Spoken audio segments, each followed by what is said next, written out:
قرآن پاک کے حوالے سے گفتگو کے سینکڑوں نہیں ہزاروں پہلو ہیں۔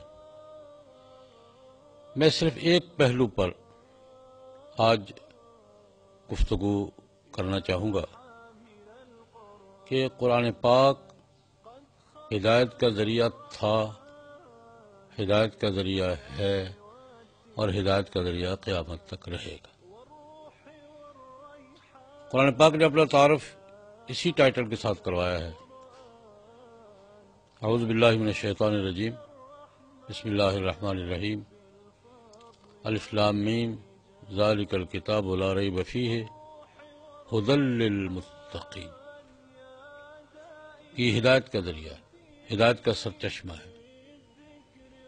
شہر رمضان الذی انزل فیہ القرآن ھدی للناس۔ رمضان المبارک میں یہ قرآن پاک نازل ہوا ہے اور یہ نسل انسانی کے لیے ہدایت کا ذریعہ ہے۔ یہ ھدی للناس بھی ہے، ھدی للمتقین بھی ہے۔ اپنے خطاب کے اعتبار سے ھدی للناس ہے اور نفع کے اعتبار سے ھدی للمتقین۔ قرآن پاک کا خطاب کسی قوم سے نہیں ہے، کسی علاقے سے نہیں ہے، کسی نسل سے نہیں ہے، کسی ایک رنگ کے لوگوں سے نہیں ہے، کسی ایک زمانے کے لوگوں سے نہیں ہے۔ قرآن پاک کا خطاب یا ایھا الناس، پوری نسل انسانی سے۔ جناب نبی کریم صلی اللہ علیہ وسلم نے جب صفا پہاڑی پہ کھڑے ہو کر ایھا الناس کہہ کے پہلا خطاب فرمایا تھا، اس لمحے سے لے کر قیامت کے قائم ہونے تک تمام زمانے، تمام قومیں، تمام علاقے، تمام انسان قرآن پاک کا دائرہ خطاب ہے۔ خطاب تو پوری نسل انسانی سے ہے، لیکن قرآن پاک سے صحیح استفادہ وہی کرے گا جو قرآن پاک پر ایمان لائے، جس کا کنیکشن ہوگا، جس کا تعلق ہوگا۔ خطاب کے اعتبار سے ھدی للناس ہے اور نفع کے اعتبار سے ھدی للمتقین۔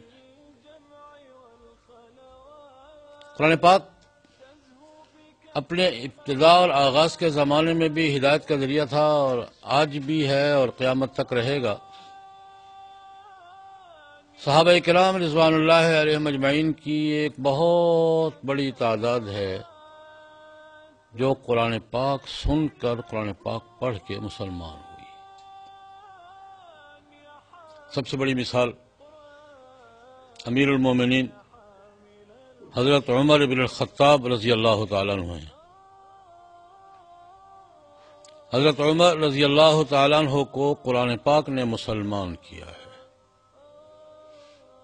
قرآن پاک کے سماعت، قرآن پاک کے ماحول میں قرآن پاک سے متاثر ہو کر مسلمان ہوئے۔